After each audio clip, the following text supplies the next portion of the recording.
একটা ম্যাচ থেকে আপনি কতটা বিনোদন পেতে পারেন? রিয়াল মাদ্রিদ এবং ম্যানচেস্টার সিটির যে আগের লেগে ৩-৩ গোলে ড্র হয়েছিল, সেখানে আসলে বিনোদনের কোনো কমতি ছিল না। এটাকে বলা যায় football entertainment to the fullest. কিন্তু ইতিহাদে আজ কি হবে? বার্নাবুতে যেরকম হয়েছিল, আজও কি সেরকম একটি রোমাঞ্চকর ম্যাচ দেখা যাবে? এবং এই ম্যাচে রিয়াল মাদ্রিদ কিভাবে খেলবে এবং ম্যান সিটি কিভাবে খেলবে এবং দুই দলের ট্যাকটিক্স এবং ফরমেশন বা তাদের 11 কি হবে, সেটাও আজকে আমরা একটু বোঝার চেষ্টা করবো। আমি অমলান মুস্তাকিম হোসেন এবং আমার সাথে আছেন কিরো আদনান আহমেদ। আজকে আমরা কথা বলবো ম্যানচেস্টার সিটি এবং রিয়াল মাদ্রিদের চ্যাম্পিয়ন্স লিগের সেকেন্ড লেগের ম্যাচ নিয়ে। কি হবে এই ম্যাচে, চলুন আজকে আমরা একটু বোঝার চেষ্টা করি। শুরুতেই যে ব্যাপারটি আপনাদেরকে একটু মনে করিয়ে দেওয়া দরকার, আগের লেগটি ৩-৩ গোলে ড্র হওয়ার পর এই ম্যাচ একটা ফ্রেশ স্টার্ট হচ্ছে, কারণ চ্যাম্পিয়ন্স লিগের নতুন নিয়মে কিন্তু কোনো গোলের রুলস নেই। তার মানে যদি ম্যাচ নির্ধারিত সময়ের পর ড্র হয় তাহলে অতিরিক্ত সময় বা এর পরে টাই ব্রেকারও করাতে পারে, আর যদি রিয়াল মাদ্রিদ বা ম্যান সিটি জিতে যায় তাহলে তো কোনো কথাই নেই। তবে এটা মনে করিয়ে দেওয়া ভালো, দুই দলই কিন্তু এই ম্যাচের আগে বেশ ভালো ফর্মে আছে। ম্যান সিটি মাত্রই লুটন টাউনকে বড় ব্যবধানে হারিয়েছে এবং রিয়াল মাদ্রিদও এই সপ্তাহেই 2-0 গোলের একটি ভালো, বেশ স্বাচ্ছন্দ্যেরই একটা জয় পেয়েছে এবং সব মিলে দুই দল বেশ ভালো একটা শেপে আছে, খুব বড় কোনো ইনজুরি কনসার্ন নেই। কিন্তু প্রশ্ন হচ্ছে পেপ গার্দিওলা এবং কার্লো অ্যানচেলত্তি আসলে এই ম্যাচের জন্য তাদের কোন স্ট্র্যাটেজিতে সাজাবেন। আমরা এখন আগের ম্যাচটাতে যদি একটু করে ফিরে যাই, তাহলে প্রথমে কিরোর কাছ থেকে একটু জানতে চাইবো আগের ম্যাচটা আসলে যেটা হয়েছিল, যে ফুল অফ ক্যাওস আমরা যেটাকে বলতে পারি, ৩-৩ গোলের ড্র, বুঝতেই পারছেন মাত্র 1.5 XG, তার মানে দুই দল মিলিয়ে 1.5 XG, তার মানে বুঝতেই পারছেন যেখানে মাত্র 1.5 থেকে 2টি গোলের সম্ভাবনা, সেখানে 6টি গোল হয়েছে একটি ম্যাচে এবং বেশিরভাগ গোলই ইন্ডিভিজুয়াল ব্রিলিয়ান্সের ফসল। আমি প্রথমে কিরোর কাছ থেকে একটু চলে যাই, ম্যান সিটির আগের ম্যাচের ফরমেশন বা তাদের ট্যাকটিক্সটা আসলে কেমন ছিল সেটা নিয়ে একটু বোঝার চেষ্টা করি আমরা।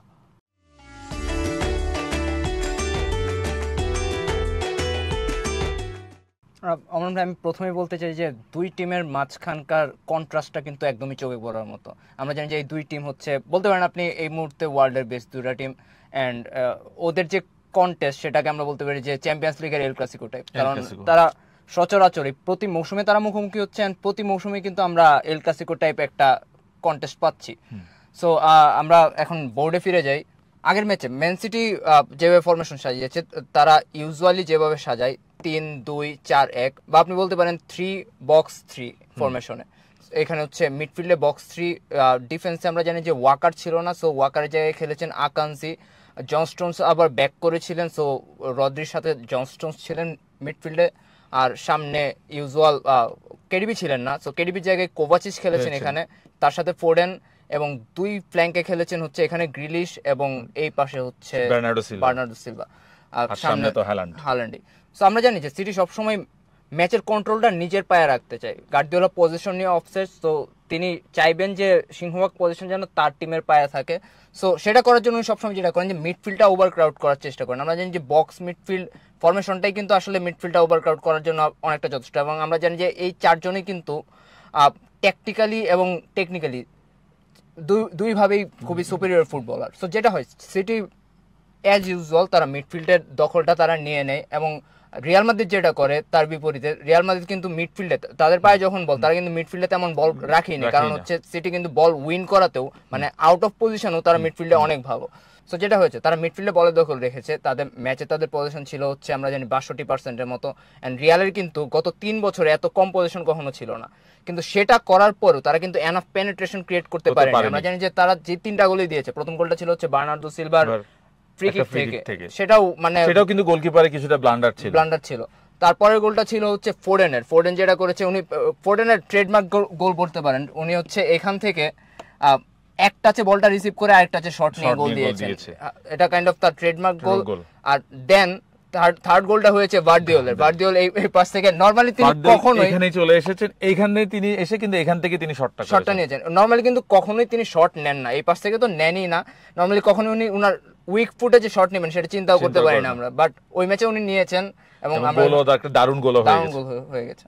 এই ছিল মোটামুটি ম্যান সিটি অ্যানালিসিস। এখন রিয়াল মাদ্রিদের গত ম্যাচের আসলে ফরমেশনটা কেমন ছিল, রিয়াল মাদ্রিদেরটা আমরা যদি একটু বোঝার চেষ্টা করি। লুনিন নিচে ছিলেন, এর ওপরে দুই সেন্টার ব্যাক সুয়ামেনি এবং তাদের সাথে হচ্ছে রুডিগার, এবং এর পাশে মেন্ডি, এদিকে কারভাহাল, কামাভিঙ্গা ডিএম হিসেবে খেলেছেন, উপরে ক্রুজ এবং ভালভার্দে, এবং এর উপরে বক্সের মাথায় জুড বেলিংহাম। আমরা একটু ডায়মন্ড ফর্মেশন বলতে পারি, তবে ঠিক ডায়মন্ড টাইপের ছিল না, এটা আসলে স্প্লিট অ্যাটাকার ছিল, যেখানে রড্রিগো এবং ভিনিসিয়াস খেলেছেন এদিকে, রড্রিগো এদিকে। এটা ছিল কাগজে কলমে ফরমেশন, কিন্তু ম্যাচের সময় যেটা দেখা গেছে রড্রিগো এদিকে না খেলে এদিকে চলে এসেছেন এবং ভিনিসিয়াসের সঙ্গে তিনি এদিকে বক্সটা ওভারলোড করা ট্রাই করেছেন। আমরা দেখেছি রিয়াল মাদ্রিদের সেকেন্ড গোলটা, যেখানে রড্রিগো ভিনিসিয়াসের প্রথমে পাস থেকে ভিনিসিয়াসের দিকে উঠে যাওয়ার পর একটা দারুণ রান নিয়েছিলেন, রড্রিগো এদিক থেকে এসে এখান থেকে একটা শট করেছেন, কিছুটা ডিফ্লেক্টেড ছিল, কিন্তু তারপরে বলতে হবে রিয়ালের জন্য ওই গোলটা ছিল এই ম্যাচে তাদের আমার মনে হয় ট্রেডমার্ক গোল, যেখানে রিয়াল আসলে যেটা করতে চেয়েছে সেটা হচ্ছে খুব দ্রুত ট্রানজিশনে গিয়ে রড্রিগো সেই বলটা অ্যাটাক করেছে। আমি যেটা অ্যাড করতে চাই এখানে, সিটি কিন্তু সবসময় হাই লাইনে খেলার ট্রাই করে, অ্যান্ড ওদের হাই লাইন এবং এই ফ্ল্যাঙ্কটা সবসময় কিন্তু রিয়াল এক্সপ্লয়েট করার ট্রাই করে। আমরা আগের দুই কনটেক্সটেও দেখেছি এই পাশ থেকে ভিনিসিয়াস কিন্তু প্রচুর অ্যাটাকে যান, এন্ড এবারও সেটাই হয়েছে যে সিটি হাইল্যান্ডটা এক্সপ্লয়েট করে ভিনিসিয়াস এবং রদ্রিগো এই দুই পাশ থেকে অ্যাটাক করেছে। আরেকটা জিনিস যোগ করতে চাই, রড্রিগো কিন্তু ফার্স্ট হাফে আরেকটা দারুণ সুযোগ পেয়েছিলেন এরকম একটি দ্রুত ট্রানজিশনের পর, দুর্ভাগ্যজনকভাবে সেটি তিনি পোস্টে বল রাখতে পারেননি, হলে হয়তো ম্যাচের ফলটা আরেকটু অন্যরকম হতে পারতো। থার্ড গোলে যেটা দেখেছিল ভালভার্দে দূর থেকে এসে একটি শট করেছেন, দারুণ শট, সেটাও কিন্তু রিয়াল মাদ্রিদ মদ্রিচ একটা দারুণ রান নিয়েছিলেন বক্সের এদিকে, সেখান থেকে ভিনিসিয়াসকে দেন এবং তিনি এখান থেকে পাসটা দিয়েছেন, এদিক থেকে ভালভার্দে দৌড়ে গিয়ে এখান থেকে একটা ভালো একটা শটে গোল করেছেন। মজার ব্যাপার হচ্ছে রিয়াল মাদ্রিদ এই কাজটা খুব বেশি করতে চেয়েছে ম্যান সিটির বিপক্ষে এবং বেশ সফল হয়েছে। ম্যান সিটি কিন্তু ট্রানজিশন এই মৌসুমে স্ট্রাগল করেছে, তারা কাউন্টার অ্যাটাকে অনেকগুলো গোল তারা হজম করেছে।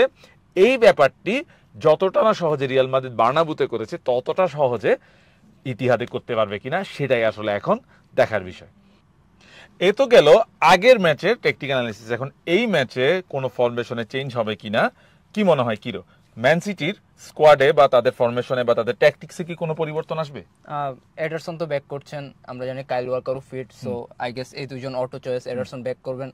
এডারসন আসার ফলে যেটা হবে যে সিটি পিছন থেকে বিল্ড আপ করাটা আরেকটু ইজিয়ার হয়ে যাবে, কারণ আমরা জানি ওর থেকে আসলে বল প্লেইং দিকগুলো তার এত ভালো না, এন্ড কাইল ওয়াকারটা খুবই ইম্পর্টেন্ট, খুবই ক্রুশাল একটা চেঞ্জ হবে, কারণ আমরা জানি যে আগের ম্যাচে এই সাইডটাই তারা রিয়াল মাদ্রিদ ইউজ করেছে, সো এদিকে কাইল ওয়াকারের স্পিড এবং তার ডিফেন্সিভ এজিলিটি অনেক বেশি ইম্পর্টেন্ট হয়ে উঠতে পারে। ইভেন আমার মনে হয় যে নেক্সট ম্যাচে আনচেলতি আর আগের মতো এখানে ডাবল আপ করার চেষ্টা করবেন না, কারণ যেহেতু এখানে কাইল ওয়াকার আছেন। এছাড়া আমরা জানি যে আগের ম্যাচে কেভিন ডি ব্রুয়নে খেলেননি, আমার মনে হচ্ছে যে এই ম্যাচে কেভিন ডি ব্রুয়নে ব্যাক করতে পারেন, সো সেই ক্ষেত্রে কোভাচিচ হয়তো বসে যাবেন এন্ড কোভাচিচের জায়গায় কেভিন ডি ব্রুয়নে খেলবেন। কেভিন ডি ব্রুয়নে যদি খেলে থাকেন তাহলে এখানে একটা সুন্দর পেয়ারিং দেখবো আমরা, কেভিন ডি ব্রুয়নে এবং ফোডেনের মাঝখানকার। এই হচ্ছে মোটামুটি ম্যান সিটির প্রেডিক্টেড চেঞ্জ। আমার কাছে মনে হয়, যদিও এখনো পার্সোনালি কেভিন ডি ব্রুয়নে খেলবেন না, আমার কাছে মনে হচ্ছে কোভাচিচই খেলবেন, কারণ কেভিন ডি ব্রুয়নেকে এই গেম উইকে আমরা দেখেছি ফুল খেলতে, এবং লুটনের সঙ্গে কোভাচিচও খেলেছেন অবশ্য, বাট ফোর্ডেন কিন্তু খেলেননি। দেখা যাক, গার্দিওলার আসলে অনেক বেশি রোটেট করেন, তিনি কি করেন। আমরা একটু রিয়ালের ফরমেশন নিয়ে কথা বলি। রিয়ালের ফরমেশনে খুব বেশি চেঞ্জ আসবে না আমার কাছে, যেটা কিরো মাত্রই বলছিল যে ভিনিসিয়াস আর রদ্রিগোই খেলবেন উপরে অ্যাটাকার হিসেবে, তারা আমার মনে হয় এই ম্যাচে একটু বেশি রোটেট করবেন, ডান সাইডটা হয়তো কাজে লাগানোর ট্রাই করবেন। আগের ম্যাচে কিন্তু রিয়াল মানে ডান সাইড কাজে লাগায়নি নেই, বেলিংহাম অবশ্যই থাকবেন, এর সাথে ভালভার্দে, ক্রুজ এবং কামাভিঙ্গা তো আছেন, যেটা বলছিলাম। একটাই শুধু চেঞ্জ, এটা ফোর্স চেঞ্জ, কারণ সুয়ামিনি এই ম্যাচে সাসপেনশনের জন্য নেই, তার জায়গায় নাচো খেলার কথা। সবকিছু ঠিক থাকলে এখানে একটা বড় একটা ট্যাকটিক্যাল ব্যাটল হতে পারে যদি নাচো খেলেন, সেক্ষেত্রে হালান্ডকে তিনি কতটা সামলাতে পারেন, কারণ আমরা দেখেছি আগের ম্যাচে রুডিগার এবং সুয়ামিনি হালান্ডকে খুব ভালো মতো পকেট করে রেখেছিলেন। এখানে একটা ইন্টারেস্টিং হবে কি হতে পারে, মানে হালান্ডকে কিভাবে আটকাবে নাচো এবং রুডিগার মিলে। আমার তো মনে হয় হাল্যান্ডকে না খেলে যদি ওরা আলভারেজকে খেলায় তাহলে সিটির জন্য ট্যাকটিক্যালি ব্যাপারটা ইজি হয়ে যায়, কারণ হাল্যান্ডের বল প্লেইং ভালো না। আমরা জানি যে সিটির খেলা পুরোটাই হচ্ছে পাসিং এর উপর নির্ভরশীল, সো হাল্যান্ডের ফিনিশিং বাদে বাকি দিকগুলো কিন্তু তার খেলা, আমরা জানি রয়কিন বলেছেন যে ফিনিশিং বাদে তার বাকি খেলা হচ্ছে সেকেন্ড ডিভিশনের প্লেয়ার মতো। এতটা আসলে বাড়াবাড়ি হয়ে যাচ্ছে জিনিসটা, কিন্তু ওভারঅল আমার কাছে মনে হয় যে হাল্যান্ড থাকলে এই ম্যাচে সিটি কিছুটা হয়তো বাড়তি অ্যাডভান্টেজ নেওয়ার ট্রাই করবে হেয়ারে, বিশেষ করে নাচোর জায়গায়। সিটির কিন্তু এতটা ক্রস দিয়ে খেলেন আমরা জানি, সো মানে এখানে কতটা অ্যাডভান্টেজ পাবে আমি জানি না, বাট দেখা যাক। দেখা যাক। আমরা এখন প্রেডিকশন টাইম।